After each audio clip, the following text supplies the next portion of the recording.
Zoster friends, மத்தேயு 13வது அதிகாரம் 8வது வசனம். சில விதையோ நல்ல நிலத்தில் விழுந்தது, சிலது 100ஆகவும் சிலது 60ஆகவும் சிலது 30ஆகவும் பலன் தந்தது. காதுள்ளவன் கேட்க கடவன், கேட்கறதுக்கு காதுள்ளவன் கேட்க கடவன். அப்போ இந்த ஊமையை குறித்து பெருசா எக்ஸ்பிளைன் பண்ணவே தேவையில்லை, நம்ம எல்லாருக்குமே நல்லா தெரியும். விதை நல்ல விதை, நிலம் நல்ல நிலம், போட்டவர் நல்ல விளையணுங்கிற எண்ணத்தோடு தான் போட்டிருக்கிறாரு. ஆனால் சில இது 30, சில இது 60, சில இது 100% வந்து பலன் கொடுத்துச்சான். இந்த இந்த இந்த ஊமையை நம்ம லைஃப்பில் நம்ம நிறைய டைமில் நிறைய எக்ஸாம்பிள்ஸில் அப்ளை பண்ணியிருக்கோம். கர்த்தர் எனக்கு கற்றுக் கொடுத்ததை நான் உங்களுக்கு சொல்கிறேன்.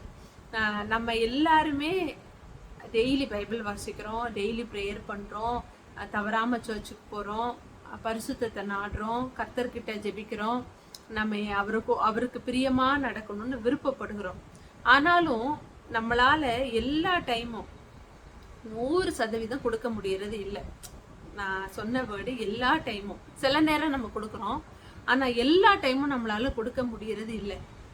30, 60, 30ன்னு குறையிறோம். அதுக்கு நமக்கு சொல்கிற காரணம் சோர்வு, பலவீனம், ஏதோ ஒன்று என்னை தடுக்குது, என்னால் முடியலை, எனக்கு இந்த கஷ்டம் அந்த கஷ்டம், இப்படி ஏதோ ஒரு காரியம் என்ன செய்து நம்மளை 100 கொடுக்க முடியாமல் 60, 30ன்னு கொடுக்குது. பட் ஸ்டில் நம்ம வந்து பலன் கொடுக்கிறவர்களாகத்தான் இருக்கிறோம். ஆனாலும் 100 கொடுக்கிற ஒரு முழுமையான பலன் கொடுக்கிறவர்களாக நம்ம இல்லை. இந்த இந்த முள்ளில், இந்த கல்லில், இந்த வழியோரங்கள் விழுந்த விதைகளை குறித்து நம்ம யோசிக்கவே வேண்டாம். ஏன்னா அது வந்து பார்த்தாலே தெரியுது, அது வளரணும்னு விரும்புது, ஆனாலும் முள்ளு வந்து நெருக்குது. கல் இருக்கிற இடங்கிறதுனால அது வேறு இல்லை, வெளியே விழுந்ததுனால பறவைகள் பட்சித்து போடுது.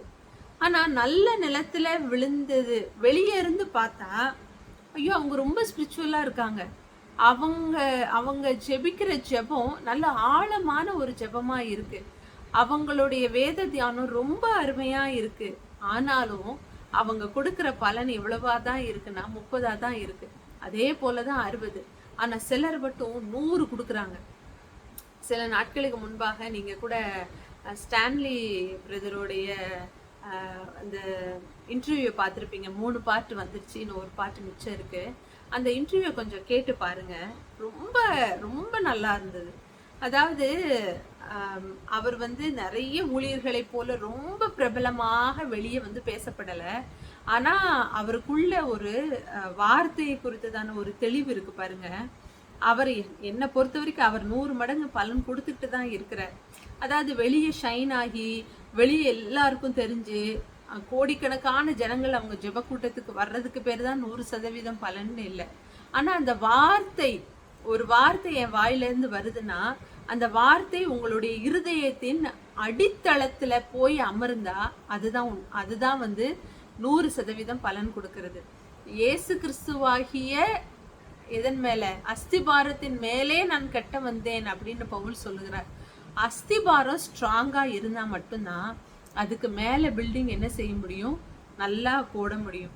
அப்போ இந்த 30, 60 அப்படின்னு நம்ம பலன் கொடுக்கிற காரியம் குறைவுபடுது அப்படின்னா அந்த அஸ்திபாரத்துல எங்கேயோ ஒரு குறைவு இருக்கு அப்படின்னு அர்த்தம். அந்த அஸ்திபாரம் எங்கேயோ இன்னும் நல்லா ஸ்ட்ராங்கா போடப்படலை அப்படின்னு அர்த்தம். நீங்க சில ஊழியர்களுடைய எல்லா ஜெபமும் ரொம்ப அருமையா இருக்கும்.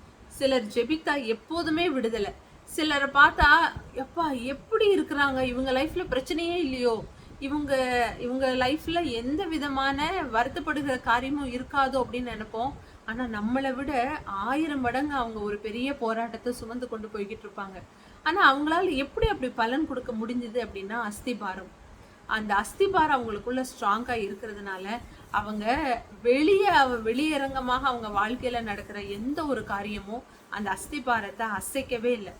நம்ம கர்த்தாவே இந்த போராட்டத்திலேருந்து எனக்கு விடுதலை தந்துடும், இந்த வியாதியிலேருந்து விடுதலை தந்துடும், இந்த காரியத்திலேருந்து நான் எப்படியாவது வெளியே வரணும் அப்படின்னு நிறைய காரியங்கள் நம்ம லைஃப்ல வரும்போது நம்ம ஜெபிப்போம். ஆனா உண்மை என்ன அப்படின்னா கர்த்தரே சில காரியங்களை அனுமதிக்கிறார். நீ அந்த காலகட்டம் இப்போ 15 வருஷம்னு கர்த்தர் வச்சிருந்தாருன்னா நம்ம ஜெபிக்கிறதுனால அதுல ஒரு நாள் கூட குறைய போறதே இல்லை. நீங்க தானியேல பாத்தீங்கன்னா சரியா 70 வருஷம் நிறைவாக போகுதுன்னு தெரிஞ்ச உடனே தான் அவர் என்ன செய்யறாரு, உபவாசம் இருந்து ஜெபிக்கிறாரு. அவருக்கு தெரியும், நான் என்னதான் குட்டிக்கரன் அடிச்சாலும், எத்தனை ராஜாக்களுடைய நன்மையை சம்பாதிச்சாலும், கர்த்தர் 70 வருஷம் அப்படின்னு வைத்திருக்கும் போது அதை நான் மாத்தவே முடியாதுன்னு. அந்த தெளிவு நம்ம கிட்ட இல்லாததுனாலதான் இந்த சோர்வு வர்ற நாட்கள்ல ரொம்ப குஞ்சி போய் பலவீனப்பட்டு நம்ம நிறைவான பலனை கொடுக்க முடியாம போகிறோம்.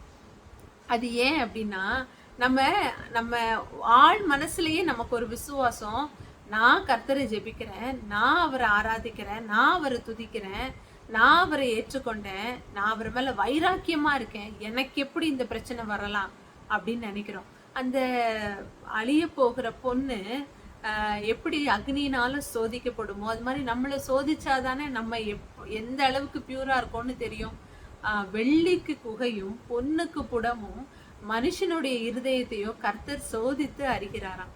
அப்போ நம்ம இருதயத்தை சோதித்து அறிஞ்சா தானே நம்ம இன்னும் பலப்பட முடியும். எப்போதுமே நம்ம மூலமாக நடக்கிற பெரிய காரியங்களை வைத்து நம்ம நிறைய நேரம் சாட்டிஸ்ஃபைடே ஆகக்கூடாது. அதே தான் ஊழியர்கள் குறித்தும் நம்ம பார்க்க வேண்டியது. சில ஊழியர்களுடைய ஜெப கூடுகைக்கு அத்தனாயிரம் பேர் வாராங்கிறதுனால மட்டுமே அந்த ஊழியர் வல்லமையானவர் அப்படின்னு சொல்லவே முடியாது. ஒரு ஊழிய கூடுகைக்கு கொஞ்சம் பேர் தான் இருக்கிறாங்கன்னு ஒன்னே அவங்களுக்குள்ள ரொம்ப அனல் இல்லை, அவர் ரொம்ப வல்லமையான ஊழியர் இல்லைன்னு நம்ம சொல்லவே முடியாது. முக்கியமானது அஸ்திபாரம்.